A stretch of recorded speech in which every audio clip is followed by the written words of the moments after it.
Rally sa General Santos City, naging mapayapa dahil sa isinagawang mahigpit na seguridad na General Santos PNP. Ang balita mula kay Patrolman Nerwin Medellin. Gusto naman ang nagaganap na rally dito sa Plaza General Santos City.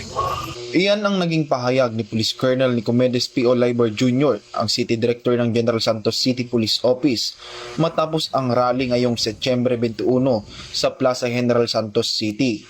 Mahigpit ang ginawang pagbabantay ng buong puwersa ng kapulisan upang matiyak na ligtas at maayos ang sitwasyon. Sa pangunguna ng General Santos City Police Office at sa tulong ng iba't ibang unit ng Police Regional Office 12, nakapwesto ang mga pulis sa strategic areas, nagsagawa ng checkpoints at nagpapatrolya sa paligid ng lungsod.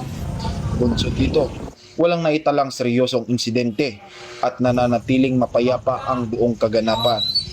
Gayunpaman, hindi naiwasan ang abala sa mga motorista at residente dahil sa matinding trapiko dulot ng pagtitipon. Hasol kayo ng kuhan,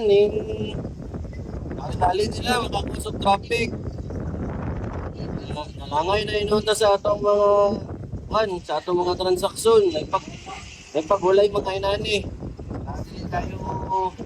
Dili kayo binigas sa mga kuhan, mga nagatiyahiro. Sa kabila ng abalang itinulot ng kilos protesta, nananawagan ang PNP na gamitin ang mas maayos na paraan ng pamamahayag Sa ating mga kababayan, hindi naman sana, iiwasan natin yung pag-join sa rally para hindi na tayo dagdag ng violation ng traffic dito. Buhol-buhol pa yung ating traffic law dito sa siyudad ng General Santos City. sa kanilang mahigpit na pagbabantay. Tiniyak ng Gensan PNP na mapayapa at ligtas ang lungsod. Muling ipinaalala ng kapulisan na ang tunay na pagbabago ay mas nakakamtan sa mapayapang paraan na pagkikipag-ugnayan kaysa sa lansangan. Mula dito sa General Santos City, ako ang inyong PNN correspondent, Patrolman Nerwin J. Medellin, alagad ng batas, taga-taguyod ng Balitang Pulis.